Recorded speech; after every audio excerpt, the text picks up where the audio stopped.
Gente amada do Senhor, nós vamos para a pregação da palavra. Continuamos nesse mês de abril, como todos sabemos, na série sobre perdão.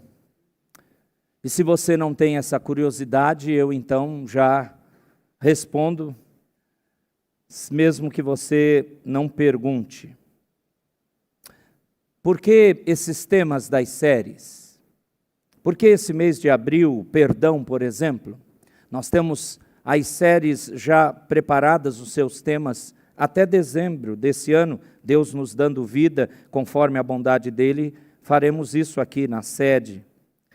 Por que perdão? Porque nós precisamos disso. Porque nós carecemos compreender isso da parte de Deus e vivenciar isso entre nós. E sermos conhecidos como os filhos do grande perdoador. E também exercermos o perdão de acordo com os princípios dele. Então, não é uma escolha aleatória, é uma escolha de necessidade. Nós precisamos disso. E, portanto, abra comigo no Salmo de número 130. Mas eu quero que você separe apenas o verso 3 e 4. Salmo 130. Provavelmente Salmo de Davi, mas não leva o seu nome.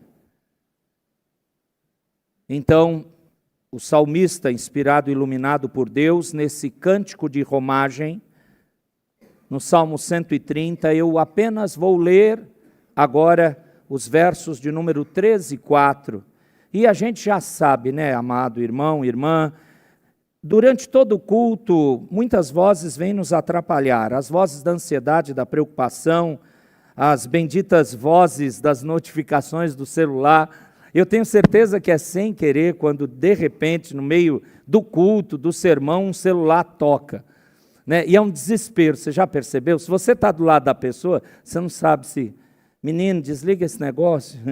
Aí todo mundo ficou olhando, um negócio constrangedor. Esse celular vai tocar. Eu ainda fico desconfiado que se eu colocar no treme-treme, esse bendito pode querer ter vida. Então eu tiro da internet, faz isso. Deixa ele mudinho, põe naquele, como é que chama? Não perturbe. Isso. Tira Bluetooth, vai saber se ele não pegou a internet do seu irmão aí, então... De vez em quando eu acho que ele tem vida própria, esse celular. Então, desligou aí? Que bom. Nós vamos ouvir Deus. Eu sempre rogo isso e vocês, os irmãos e as irmãs sabem. E eu quero que você preste atenção exatamente nesses dois versos do Salmo 130. O 3 e o 4. E depois nós vamos orar. Aliás, eu vou pedir que o microfone, se possível, esteja pronto. Presbítero Eduardo, isso, está lá. Ele vai interceder logo depois para que nós compreendamos a Escritura, logo após a leitura. Salmo 130, versículos 3 e 4, diz assim a palavra do Senhor. Se observares, Senhor, iniquidades, quem, Senhor, subsistirá? Contigo, porém, está o perdão para que te temam. Contigo, porém, está o perdão para que te temam. Vamos orar. Querido Deus e Pai, nós, na Tua presença, estamos para ouvir a Tua voz, Senhor. Use o Teu servo, Reverendo Nelson, que nós tenhamos mentes e corações preparados por Ti mesmo para ouvir a Tua palavra, aprender dela e apreendê-la, Senhor Deus e Pai, em nossas mentes e corações. E mais do que isso, Senhor Deus e Pai, aplicá-la em nossas vidas. Dá-nos essa capacidade através do Teu Espírito Santo em cada um de nós. É o que nós pedimos e agradecemos em Cristo Jesus. Amém. Amém, amém. Deixa a palavra de Deus aberta, você que está usando aí a Bíblia física. Bom, se você está usando o celular, já sabe, né? Só para ver a palavra. Os textos do Salmo 130 aqui provavelmente serão projetados, então preste atenção. A primeira coisa que nós precisamos fazer diante desse salmo é compreender que cântico de romagem eram aqueles cânticos ou salmos musicados para se transformar em cântico, em hino mesmo, naquelas peregrinações que o povo de Israel, principalmente quando o templo já estava construído, eles saíam dos seus recantos, de vários lugares onde viviam ali na Palestina, e naquelas datas especiais das festas de comunhão a Deus, de adoração ao Senhor, e para aproveitar e rever parentes, eles iam para Jerusalém. E sempre tem aquela ideia da subida para Jerusalém, porque Jerusalém fica numa montanha. E até lá eles louvavam. O culto do templo não tinha louvor. O que nós temos hoje, maravilhosamente, por causa do cumprimento da obra de Cristo, é fantástico. Nós adoramos, não há mediador humano, porque nós temos o mediador supremo, Cristo Jesus, nosso Redentor. Mas eles não tinham isso ainda, tudo era aquelas sombras, o tipo que iria apontar para o Messias que viria, e então eles cantavam. E aí você pensa, se eu estou cantando numa peregrinação até chegar ao templo, eu deveria cantar coisas alegres e boas. Os salmos têm muitos desses cânticos de romagem, mostrando muitas alegrias, entusiasmos, gratidões, lembranças das obras gloriosas de Deus do passado de Israel, algo fantástico, mas também você precisa lembrar que eles estavam indo se encontrar com Deus. E eles precisavam falar a verdade de como estava o coração deles. E eu creio, conforme o Salmo 130 está diante de nós, que também nesse período da peregrinação até as grandes festas, Páscoa, Festa dos Tabernáculos, etc., eles sabiam, o povo do Senhor piedoso sabia que ia encontrar com o Santo Deus, e eles não estavam em tão boa santidade assim. Então eles lembravam do salmista aqui. O que é este salmo? Este é um salmo de confissão de pecados. E se você quiser ter certeza disso, veja apenas esses 2 versos que lemos. Se o Senhor ficar olhando a nossa iniquidade, quem é que vai viver? Não, ninguém vai viver. A nossa iniquidade nessa vida terrena, ela aparece. Sem o Senhor nos salvar, estamos condenados por ela. O Senhor nos salvando, agora podemos lutar contra ela. E até vitórias temos, mas se o Senhor ficar procurando em nós, por nós mesmos, pureza, santidade, não, ninguém vai viver. O verso 4 diz: contigo está o perdão, e isso nos leva a temer a ti. Então, iniquidade e perdão são essas 2 palavras que aparecem aqui, e isso tem que chamar a sua atenção para você olhar o resto do Salmo. Nós temos o tema do arrependimento aqui, e o arrependimento só é real quando há consciência do erro praticado. E, portanto, meus irmãos, haverá necessidade de perdão, e é o que o salmista busca aqui. Observe comigo, ao longo desses 8 versos do Salmo 130, existem outras palavras que denunciam essa direção. Verso 1: das profundezas clamo a ti, Senhor. Estou numa situação de cova, porque aqui o salmista usa a mesma palavra do que em outro salmo, onde ele diz: estou profundamente derrotado, como que numa cova. Profundezas, tristezas. Nós vamos ver isso. Verso de número 2, ele clama: escuta, Senhor, a minha voz. E aqui é um clamor por estar numa situação de pesar. Mas você já sabe que esse pesar é por causa de pecado. O verso 3 e 4 falam isso, iniquidade e perdão. Você olha agora os versos 5 e 6. E aqui parece que muda o tom, mas não muda não. Aguardo o Senhor, a minha alma o aguarda, eu espero na sua palavra. A minha alma anseia pelo Senhor, mais do que os guardas pelo romper da manhã. E ele repete, mais do que os guardas pelo romper da manhã. O que isso mostra para você? Versos 5 e 6 mencionam o buscar e o aguardar ansiosamente por Deus, buscando sua intervenção, seu tratamento, seu perdão.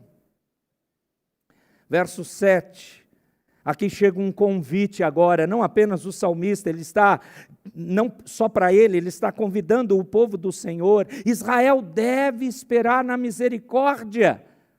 Aliás, essa é a resposta do verso 3. Se o Senhor ficar olhando iniquidade, ninguém vai subsistir. Então, esperamos na sua misericórdia. E além da misericórdia, o salmista convida Israel para esperar na redenção. Redenção aqui significa livramento e perdão de pecados e, portanto, reconciliação com Deus. E, evidentemente, essas duas coisas, amados, misericórdia e redenção, somente o Senhor pode dar. E existe outra frase que denuncia que esse salmo é uma confissão de pecado, é uma demonstração de arrependimento, é busca de perdão.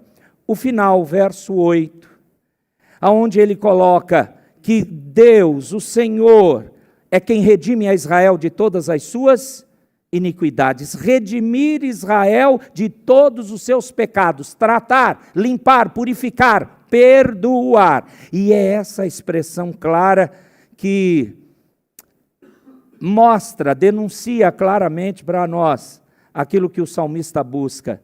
O que ele busca? Ele busca perdão de Deus. Ele busca perdão. Você busca perdão?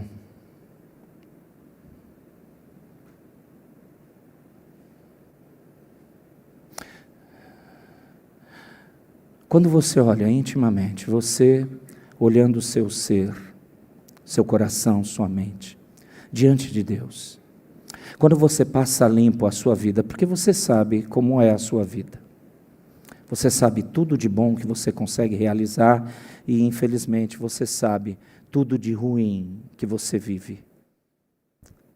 E se você é alguém que crê na redenção, na salvação em Cristo, que Ele chamou você, se você crê que Ele elegeu você para a salvação, então se tem algo que você nunca vai desistir de procurar e ter certeza que Deus lhe dá, é perdão.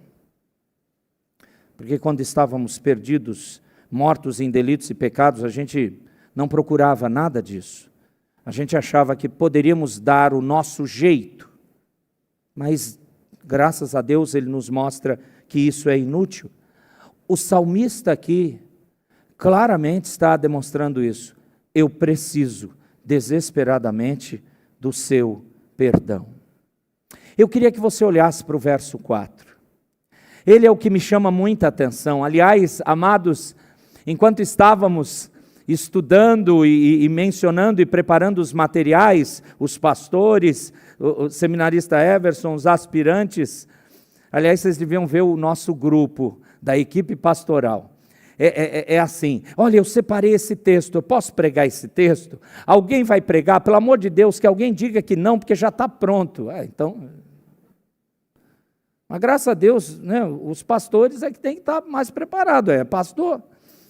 Aí a gente chega e fala, olha, usa assim, ó, tem esse texto, tem esse material, isso aqui é muito bom, principalmente os aspirantes. A gente não pode arrancar a cor desses meninos, eles nem entraram no seminário. Agora ore pelo Everson, ele está na boca do gol. Né? No final desse ano acaba o seminário. E se Deus quiser, se o Senhor assim preparar, ele vai ser ordenado ano que vem. E aí ele tem que pregar direito. Tem que ensinar direito. O aspirante pode até de vez em quando dar uma falha, mas não esquenta não, que os pastores chegam junto com eles. Depois falam, menino, ó, estava bom, muito bom, mas aqui, tenha certeza, sempre um sermão de seminarista e aspirante tem BO. Sempre. Se de pastor tem. Aí a gente chega neles e eles, meu Deus, não escapa nada. Claro que não. E por que eu estou falando isso? Amados, olhando toda aquela nossa discussão, esse texto, aquele texto, quero pregar esse, posso esse, é assim que o texto diz, etc. Me veio à mente, eu vou confessar minha falta de lembrança, ou o meu pecado de esquecer a palavra. Veio na minha mente só essa parte. Contigo está o perdão para que te temam. Gente, aonde está isso? Você acredita que eu tive que procurar por quase 10 dias? Eu sei que existe esse texto na Bíblia. Aonde está escrito? Ah, pastor, o senhor não deu um Google? Olha, eu só dou um Google no momento do desespero, porque é vergonha. É uma vergonha você não conhecer a Escritura, né? Se eu falo para você, vou usar a liturgia para te ajudar. Se confessarmos nossos pecados, Ele é? Onde está isso? 1 João capítulo 1, não é? Isso aí. Crente é assim, na lata. Eu não vou falar do senhor meu pastor, não. Isso aí é brincadeira. Mas eu não sabia onde estava. Gente, que vergonha. Eu fiquei com uma vergonha, não vou dar um Google, não vou procurar nos dicionários, não. Nem aquelas Bíblias, eu tenho uma Bíblia que no final tem lá, como é que fala? Um pequeno dicionário, talvez a sua tenha. Não. E sabe o que aconteceu? Eu não lembrei, eu tive que dar um Google. Aí apareceu, Salmo 130, eu, miséria, estava na minha frente, pastor ruim, vai ler Bíblia. E o que me chama a atenção nesse verso 4 é isso. Com o Senhor está o perdão para que te temam. Você sabe o que significa temer na Bíblia? Tem todo aquele cunho de reverência, de respeito. Mas o Senhor Jesus interpretou muito bem o temor. Lembra de Lucas 12? Não temam apenas aqueles que depois de matar o corpo, por causa do seu testemunho a favor de Cristo, depois de matar o seu corpo, nada mais podem fazer. Temam aquele que, depois de matar o corpo, pode jogar a alma onde? E Jesus repete em Lucas 12, esse vocês devem temer. Então, temor é respeito? É reverência? É. Mas é medo também. Eu não aconselho você a brincar com Deus. Nós fomos amados primeiro, diz a Escritura. O povo do Senhor foi especialmente escolhido antes da fundação do mundo, e isso sem você saber. Não há nada em nós que garante ou explora ou deixa claro a sua salvação. Não tem nada em nós. É totalmente graça de Deus, e tem gente que quer brigar com isso. Não, o ser humano pode escolher. Querido, fica aí achando isso, mas não tem como. Mortandade de pecado é mortandade de pecado. E você foi escolhido. E você conhece o Redentor. E você agora sabe que existe uma vida eterna e que tem céu, mas tem inferno. De que Ele é santo, justo e bom, mas Ele vem para santificar o seu povo. E olha que coisa interessante, o salmista diz que devemos temer a Ele, porque Ele detém o perdão. Olha o verso 4, por favor. Deus é o único que detém, comanda, controla o verdadeiro perdão.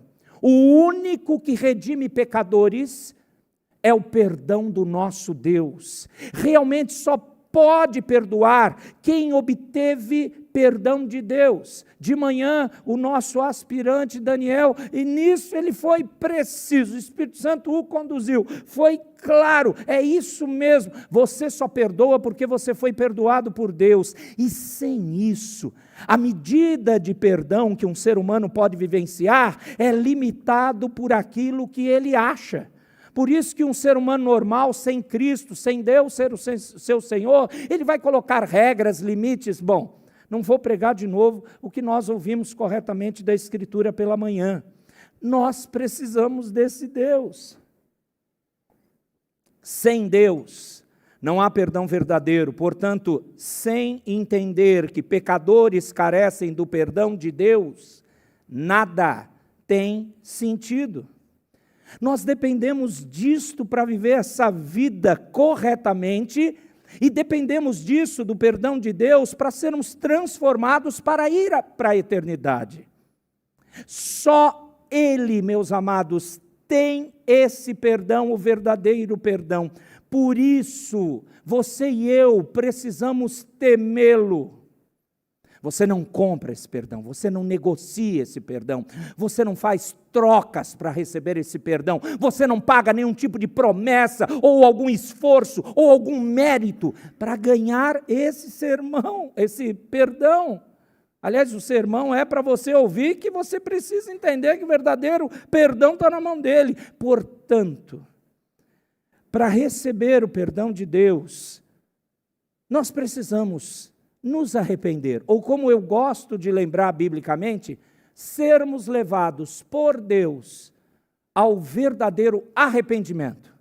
Olha o pecado, vê que você o cometeu, e você sabe que você cometeu primeiro contra ele, e com certeza foi contra pessoas também, nunca o pecado é só contra o Senhor, envolve também pessoas ao seu redor.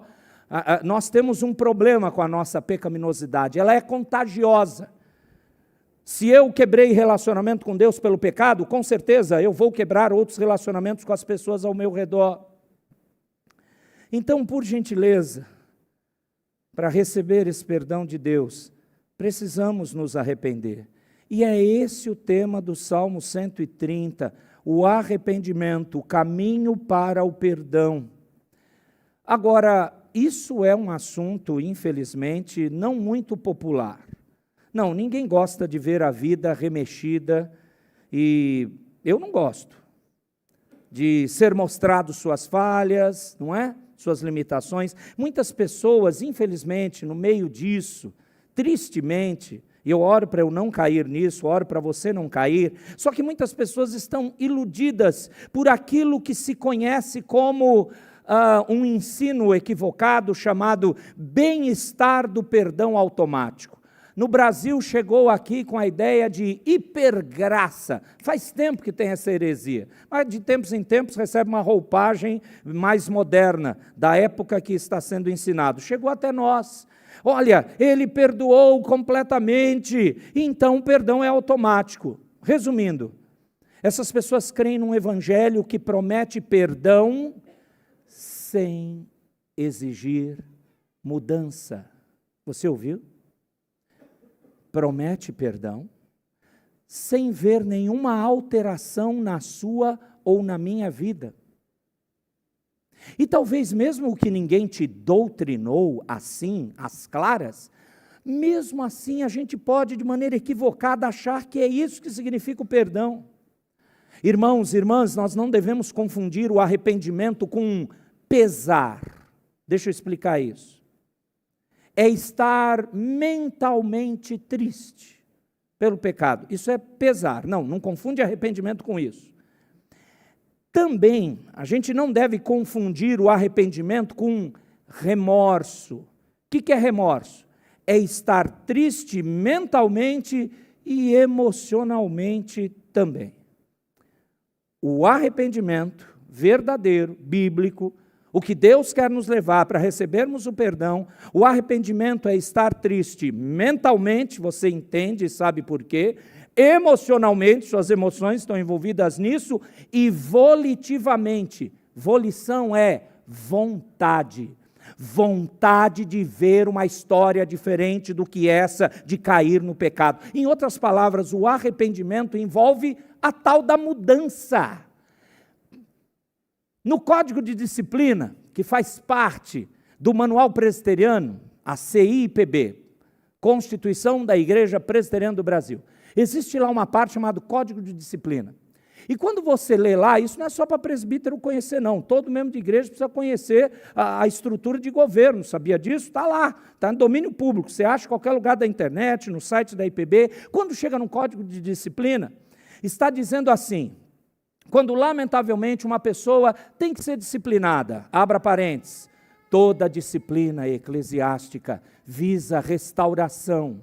Nós batalhamos para que, de fato, o Espírito Santo de Deus, se aquela pessoa é eleita, foi salva de verdade, ela se quebrante, ela se arrependa, ela entenda os seus pecados e confesse e mude de atitude. Lá no CD, no Código de Disciplina, está colocado assim: quando infelizmente chega a necessidade de operar a disciplina, artigo 9, se você depois quiser ver, dentro do Código de Disciplina.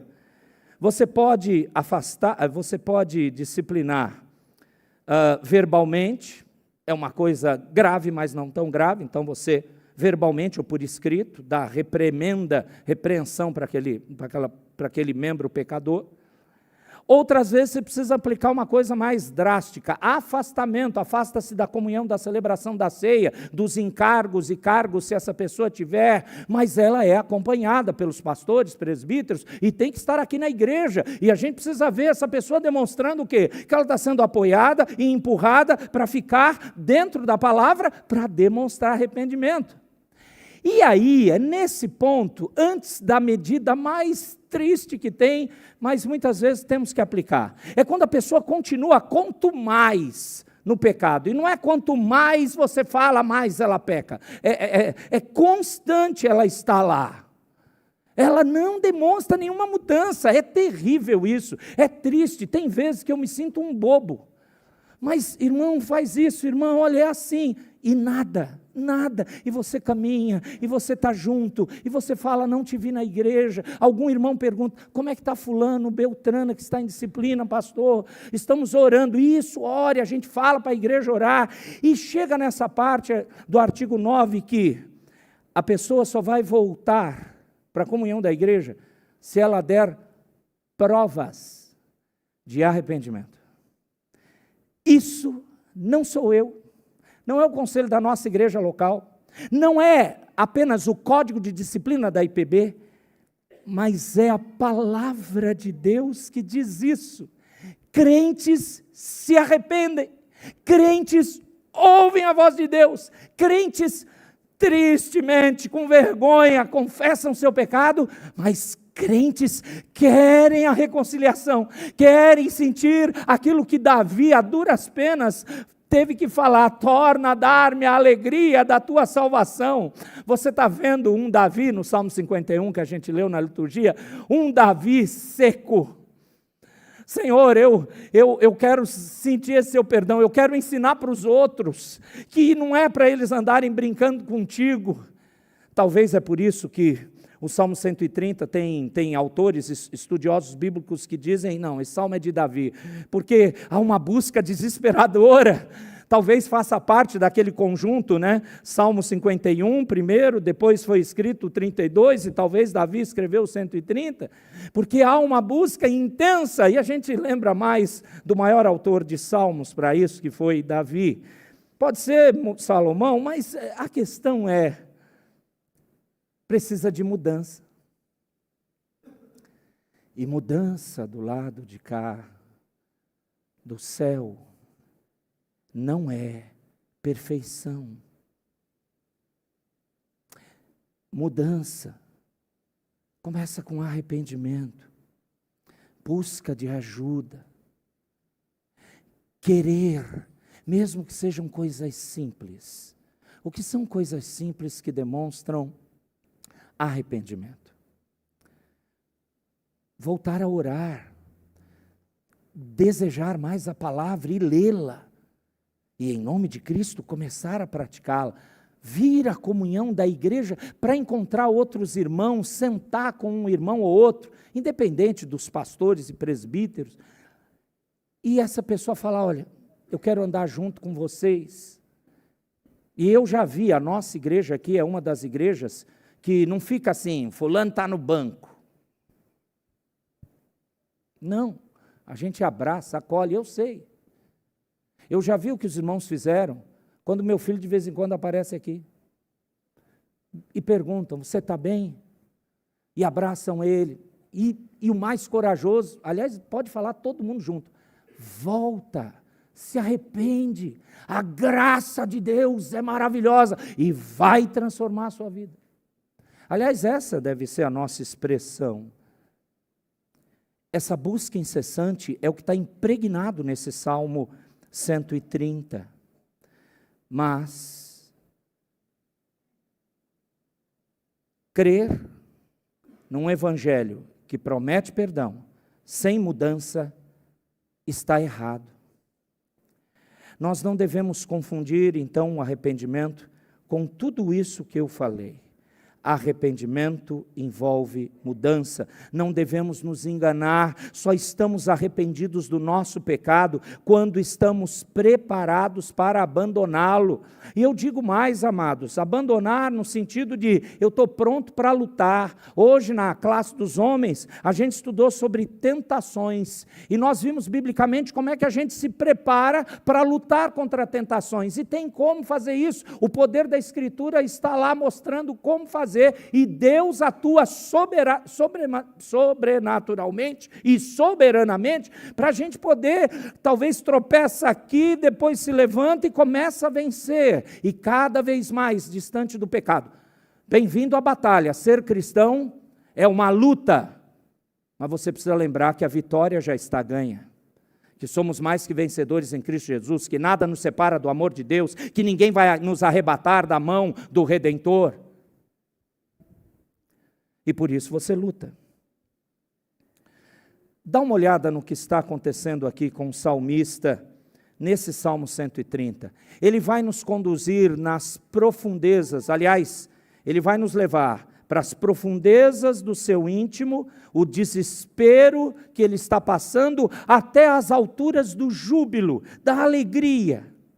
Ele vai nos conduzir aqui dessas profundezas esmagadoras da depravação humana, para as coisas elevadas e sublimes da misericórdia de Deus, porque esse salmo, ele termina com a esperança. Olha o verso 8, é Ele quem redime a Israel de todas as suas iniquidades. Coloque os seus olhos aqui de novo, vamos lá, agora vamos olhar verso 1 e 2, das profundezas clamo a ti, Senhor, escuta, Senhor, a minha voz, estejam alertas os teus ouvidos às minhas súplicas.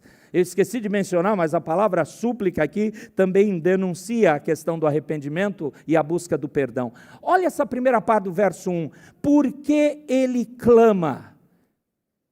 Ele clama por causa da situação que ele está vivendo, das profundezas, eu clamo a ti. Profundezas, meus amados, falam de ondas do desprazer de Deus contra o pecado desse salmista. Isso mesmo, à medida que essas ondas vêm, cercam o salmista pecador, ele sente como se estivesse afundando. E ele está assim quase que sem poder respirar, ou seja, ele luta com uma consciência perturbada, ele luta com uma mente atormentada, um coração atribulado. Aí você pode pensar, talvez o salmista tenha pensado nisso, será que Deus realmente coloca o seu povo nas profundezas do abismo e os sobrecarrega com as ondas do seu desprazer, só porque a gente pecou? Mas Ele não nos escolheu, Ele não nos salvou? Queridos, para muitas pessoas essas coisas são inimagináveis. Não, Deus não pode estar nisso. E aí muitas vezes a gente culpa Satanás ou terceiros. Não, a questão é você e Deus. Esse é o ponto. Essas pessoas estão totalmente convictas de que Deus nunca trata o seu povo dessa forma. E aí você e eu, nós precisamos biblicamente discordar. A gente tem que admitir que essa é uma verdade complicada.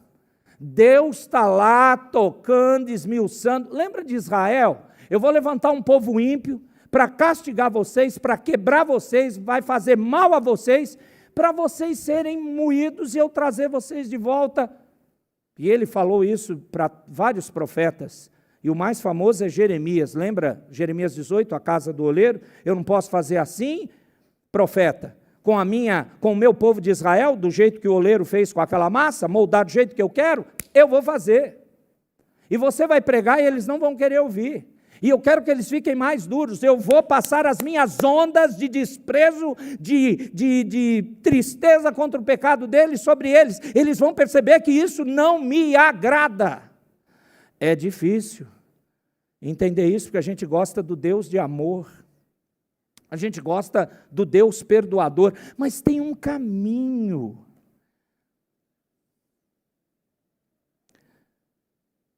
Eu queria que você pudesse compreender esse caminho.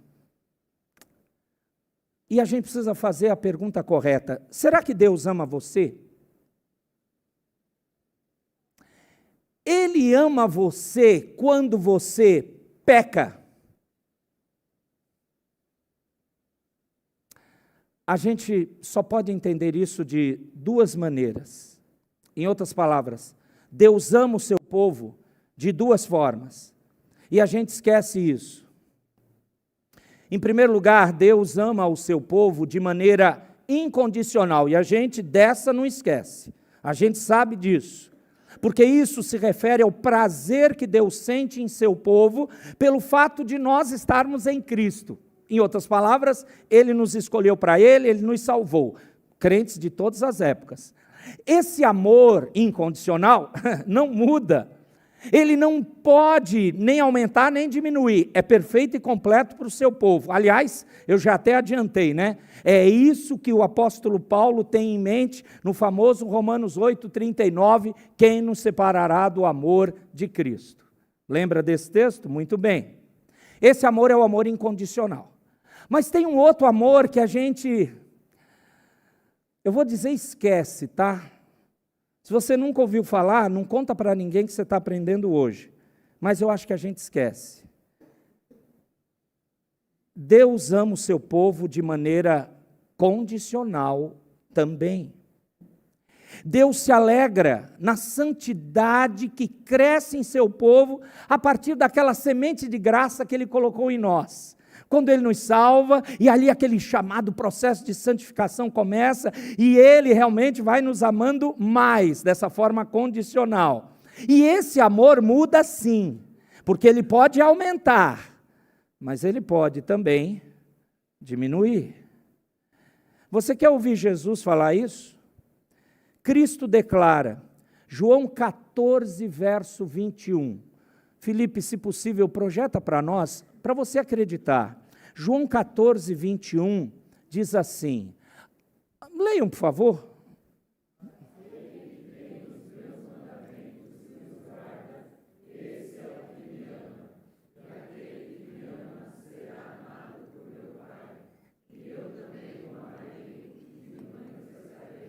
Se você ainda não acredita, é só um versículo, beleza. João 15, verso 10. Olha só, Jesus falando de novo. João 15, 10. Leiam, por favor.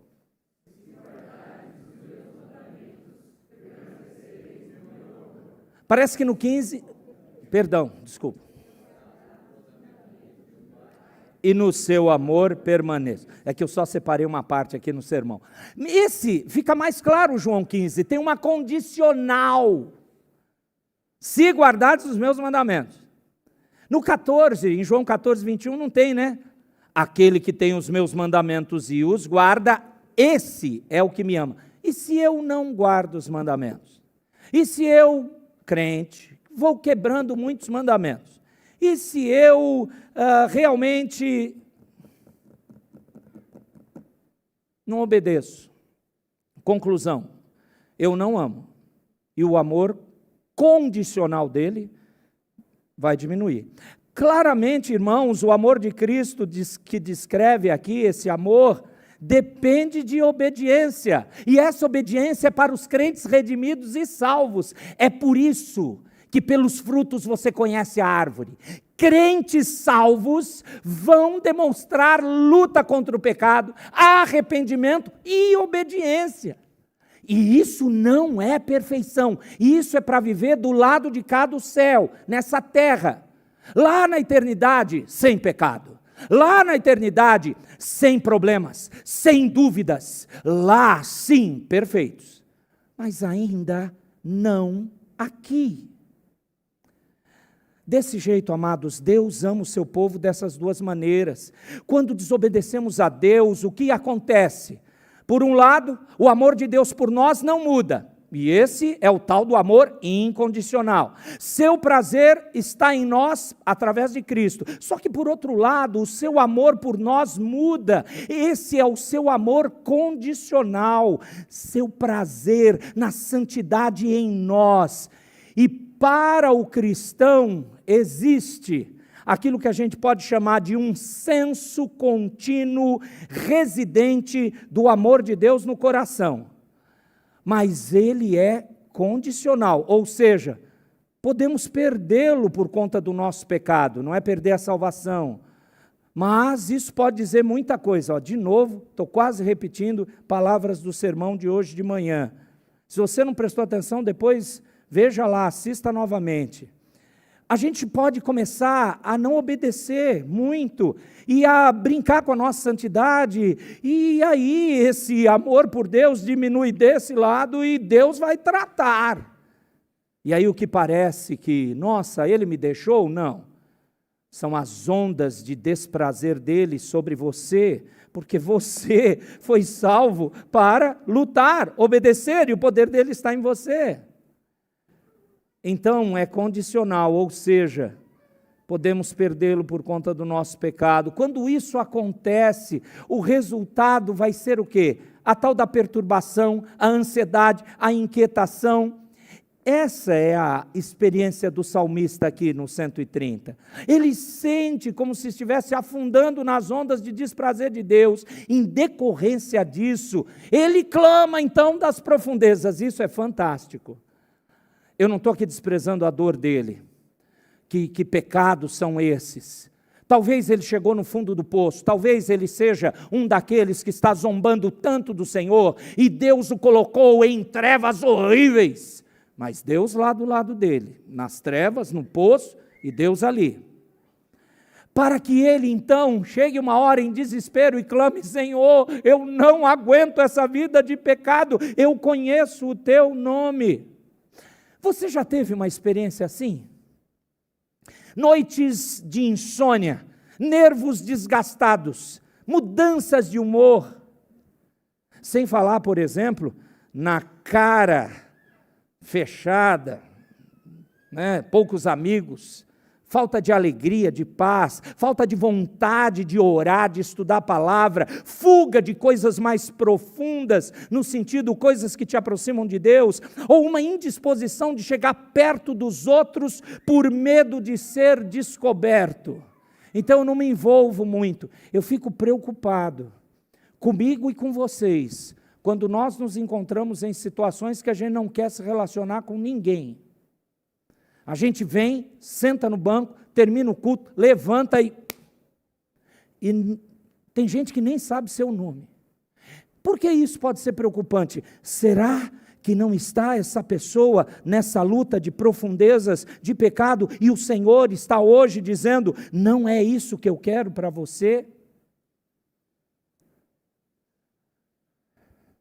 Você já evitou, então, comunhão com outros cristãos?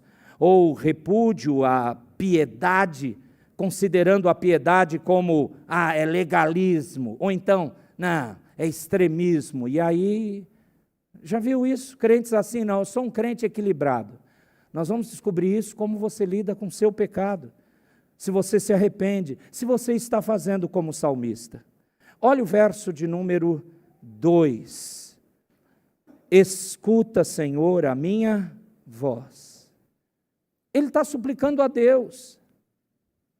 Senhor, me ouça. Eu não quero a voz de ninguém agora, eu queria que o Senhor me ouvisse. Eu queria que o Senhor me entendesse. E veja, é uma coisa interessante aqui no salmista. Ele não tenta diminuir a gravidade do seu pecado. Ele não se manifesta nem um pouco com arrogância ou algum sentimento de direito. Sabe por que eu estou assim? É que a situação está difícil, né, pai? A gente ora, parece que o senhor não ouve, está difícil, né? Não, ele não fala isso. E é interessante você ver isso, esse clamor sincero, porque isso se torna um exemplo para aqueles que tentam desculpar os seus próprios pecados. E alguns de nós, amados, nós fazemos isso. A gente se convence de que nossos pecados dependem das circunstâncias. A gente pode, por exemplo, falar assim, eu sou vítima dessa situação, essa situação está fora do meu controle, se as coisas fossem diferentes, eu não pecaria assim, tem que dar um desconto para a minha luta. O salmista não faz nada disso. Sabe o que é interessante?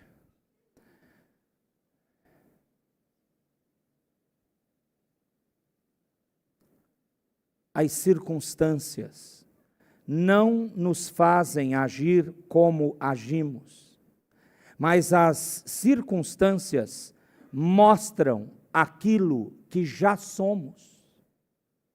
Percebe agora que Deus usa todas as coisas para realmente mostrar para você e para mim o que está no nosso coração, em como nós estamos perto ou longe do Senhor? Diferente aqui do salmista, tem outro grupo de pessoas que dão desculpas do próprio pecado, alegando assim: olha só, é seguro fazer parte de um grupo maior de pessoas. É aquele papo, todo mundo faz isso. Agora o problema é só comigo. Olha o fulano, olha o Beltrano. Não, só quer olhar para mim? Por que eu vou me preocupar? Alguns de nós dão outras desculpas para o próprio pecado.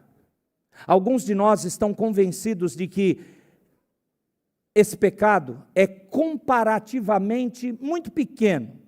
Por exemplo, eu nunca fiz o que aquela outra pessoa já fez. Meus pecados não são tão assim desesperadores em comparação com o que o outro possa ter cometido. Amados, quando nós caímos nesse tipo de raciocínio, nós estamos apenas acrescentando a justiça própria à nossa lista de pecados, dizendo: olha, eu não sou tão ruim assim. Bom, sem falar no último, né? Só falta o grupo que diz: ei, errar é humano, é. Então, o que estão esperando? Por favor, preste atenção nessa frase. Entenda isso, vamos aprender juntos, do jeito que o salmista claramente está falando da sua luta. Dizer que errar é humano, isso reflete um terrível erro no entendimento da natureza do pecado. Deus fez sim Adão e Eva perfeitos, ou seja, sua natureza humana era perfeita, e a natureza humana nossa, decaída, é resultado da queda deles. E por essa razão o pecado não é um testemunho da nossa humanidade. O pecado é um testemunho da nossa depravação. Em outras palavras, não existe nada de normal com respeito ao pecado. É por isso que o salmista não faz uso de nenhum desses tipos de desculpas para o seu pecado. Ele sabe que ofendeu a Deus, ele sabe que merece um tratamento duro, ele não faz barganhas, nem negocia, ele não minimiza, ele não banaliza o seu pecado. E é assim que ele suplica a Deus. Ouça a voz dele, verso 2, estejam alertas os teus ouvidos às minhas súplicas. O que você descobre aqui? Você descobre que o conteúdo do clamor desse salmista é que ele quer misericórdia. Me ouça, por favor, ó Deus. Observe uma coisa, são os quebrantados de coração que realmente se humilham diante do seu pecado e desesperadamente clamam a Deus. Crentes de verdade, que pecaram de verdade, que envergonharam o nome de Cristo de verdade, que faz até o resto do povo de Deus ter vergonha de verdade, esses se humilham diante do seu pecado. E eu repito, estão desesperadamente clamando a Deus. Os orgulhosos não fazem isso, os orgulhosos fogem de assumir a responsabilidade do seu pecado, você sabe disso. E é por isso que somente crentes de verdade se arrependem. A gente precisa aprender, eu sei que é horrível o que eu vou falar, mas o problema não é você pecar, é quando você não se arrepende, irmão, é quando você não busca mais santidade, isso é o desesperador. Olha, o perdão é maravilhoso, veja e ouça através do Salmo 130, verso 3 e verso 4, leiam por favor, o que diz o 3 e o 4.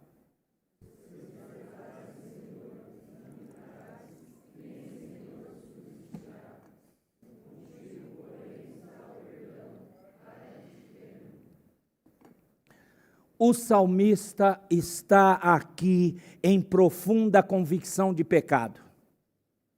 ele está dizendo, se o senhor ficar me olhando, ou qualquer um pecador, e basear-se no pecado dessa pessoa para o senhor agir, não tem salvação, não tem reconciliação, não tem tratamento. Ele estava convicto do seu pecado, ele suplica a misericórdia de Deus, ele está aqui confiante de que Deus o atenderá. Mas como isso? Contigo, porém, está o quê? O perdão. Ele perdoa pecado, gente. Ele restaura, Ele traz de volta aos seus caminhos, Ele é o Deus perdoador. É isso que o salmista, no meio da sua angústia, está clamando. Ele está confiante que Deus vai o atender, ele compreende a natureza do perdão de Deus. Olha um pouquinho mais para dentro do verso 3, ele tem necessidade do perdão de Deus. Se você, Senhor, se o Senhor observar iniquidade, quem, Senhor, subsistirá? Sabe o que é interessante? Você tem a palavra Senhor escrita aí 2 vezes no verso 3, está olhando aí no seu texto? Na primeira vez está tudo com maiúscula, que nome é esse? Iavé, o Deus da aliança. Depois embaixo está só o S maiúsculo e as outras letras normais. Ele está chamando Deus agora de Adonai, o Todo-Poderoso. Em outras palavras, ele está dizendo assim, o salmista se dirige a Deus chamando de Iavé, está apontando para a eternidade, a imortalidade, o pacto daquele amor incondicional de Deus sobre o seu povo. E aí, o ponto dele, o que o salmista quer lembrar, é que Deus vê todas as coisas. Ele sabe com quem fez a aliança, ele conhece o coração. E aí na segunda parte do verso 3, ele vai usar Adonai, que aponta para a autoridade, soberania, o poder de Deus. A ênfase do salmista aqui é que Deus julga todas as pessoas. Então, Deus vê e julga as nossas iniquidades. O que o salmista então está dando de ênfase? É evidente aqui, presta atenção. Se este Deus que vê todas as coisas e julga todas as coisas, fosse marcar, isto é, reservar para juízo as nossas iniquidades, não seríamos capazes de subsistir, falando em termos judiciais. Em sua presença, nem por um momento sequer nós existiríamos. Em outras palavras, se Deus nos tratasse com base naquilo de que merecemos, a santidade dele nos consumiria. Agora o que ele diz no verso 4, certeza do perdão de Deus, contigo porém está o perdão. Amados, basicamente, o salmista está dizendo, está dando ênfase, que o perdão é a natureza de Deus. Sim, é teu o perdão. E qual é o efeito do perdão de Deus? Verso 4, para que te temam. Para que te temam. A partir de um profundo senso de temor respeitoso, reverência, aquele medo que eu falei, nós tememos a Ele. Ele é o único que pode perdoar. Ele é o único que pode mudar a nossa vida por causa do perdão. Me diz, o que você vai procurar em qualquer outro lugar, no seu coração, nesse mundo? Ele é o único que pode perdoar. Vamos supor que todo mundo aqui, inclusive esse que vos fala, nós temos vida torta, somos hipócritas e é tudo uma mentira, a nossa igreja é uma fachada. Vamos supor esse pior cenário. Mas, de repente, esses desgraçados pecadores receberam graça. E Deus começa a mostrar o seu dissabor, o seu desprazer. E a gente se encontra lá na profundeza. Por quê? Porque Ele quer que você busque a Ele. Porque Ele quer que você se renda a Ele e diga, só o Senhor pode me perdoar. Por favor, me ajuda. Senhor, eu te amo e eu não posso correr. Pedro disse, para quem iremos? Porque só tu tens palavra que nos leva para a vida eterna, é o que ele queria dizer. Só o Senhor pode transformar o iníquo, o pobre, o limitado, aquele que está preso em pecado, em alguém pronto para a glória eterna. Eu preciso temer a Ti. Em outras palavras, vamos nos esforçar para andar em Seus caminhos. Nós vamos falar tudo isso, vamos lembrar de tudo isso, para dizer que o perdão de Deus é que transforma, Ele faz com que o tememos perder um olhar do seu amor, uma palavra da sua bondade, um toque da sua ternura. Amados, esse efeito transformador do perdão é crucial, porque molda o nosso caráter e torna o nosso Deus nosso Senhor, porque Ele nos perdoa.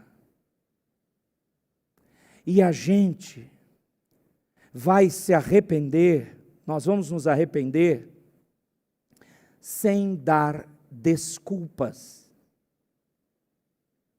A gente é um poço de desculpa, mas o Espírito Santo vai operar no nosso coração, as desculpas vão cessar, nós vamos ver o nosso pecado como Deus o vê, e nós vamos entender que ele brota do nosso coração, e isso nos afasta de Deus, e aí o pecado vai ser nomeado corretamente. É uma rebelião contra a soberania de Deus, é arrogância contra o poder de Deus, é injustiça contra a justiça do Senhor. O pecado, na verdade, é ódio contra o amor de Deus, na verdade é assassinato contra o ser do Senhor. Mas tem esperança. 5 e 6. Aguardo o Senhor, minha alma aguarda, eu espero na sua palavra. A minha alma anseia pelo Senhor, mais do que os guardas no romper da manhã, aquele pessoal que ficava vigiando as noites todas as cidades do passado. Eles queriam que amanhã chegasse para acabar o turno. Por quê? Porque eles estavam morrendo de sono. Isso era o menor dos males. Já pensou, está aqui alta madrugada e vem um inimigo, até eu acordar o pelotão todo, até todo mundo que está em sono profundo ouvir a minha trombeta, eu estou apavorado. De dia é outra coisa, vigiar de dia, todo mundo está em alerta, se alguém ouve em segundos o toque da trombeta, todo mundo está pronto. Era assim que era no passado, mas ele está demonstrando isso. Eu quero muito o Senhor, eu quero verdadeiramente confiar no Senhor, aguardo o Senhor, minha alma o aguarda. E aí ele termina com um convite, versos 7 e 8. Espere, Israel, no Senhor, pois no Senhor há misericórdia. Você viu aqui, ele está no desespero. Alguns estudiosos acham, pelo menos uns que eu li, que ele já estava aqui perdoado. Olha, mesmo se ainda ele está na luta, olha a certeza dele. Eu estou procurando no lugar certo. Eu não estou me escondendo em outros lugares para tentar redimir a minha mente culpada. Eu estou procurando no Senhor, porque nele há misericórdia, nele há copiosa redenção. É maravilhoso isso. Ele redime a Israel de todas as suas iniquidades. Como é que você está nessa noite? Você está se sentindo nas garras da preocupação, do pecado, da luxúria, da inveja, da ira, da amargura? Você está lutando com algum hábito escravizador, um vício? Você está, em primeiro lugar, preocupado com o seu conforto, sua comodidade, aliás, e não está preocupado com o reino de Deus e a sua justiça, em primeiro lugar? Você tem uma vida de impureza sexual, está lutando com isso? Os seus padrões de pensamento e vida são tipicamente destrutivos para você e, portanto, para a sua comunhão com Deus? Você está nas profundezas? Se sim, faça o que aprendemos com o salmista, como Deus o usou na sua luta de pecado, no Salmo 130. Se o Senhor olhar meu pecado, ninguém vai viver. Contigo, porém, está o perdão, para que te temam. Espere, Israel, no Senhor, pois no Senhor há misericórdia, e nele copiosa redenção. Nós vamos terminar o culto, mesmo sem um hino que eu iria colocar. Eu quero pedir que você fique em pé. E eu clamo para que a palavra de Deus fique na sua alma, que você medite nela, não esqueça, não deixe as coisas dessa semana apagar o Salmo 130 diante dos seus olhos. Ó Redentor divino, ajuda-nos a sermos verdadeiramente arrependidos, cônscios dos nossos pecados, clamando no lugar certo, porque o Senhor detém todo o perdão. Por favor, faz isso na nossa vida e faz-nos agir assim, em nome de Jesus.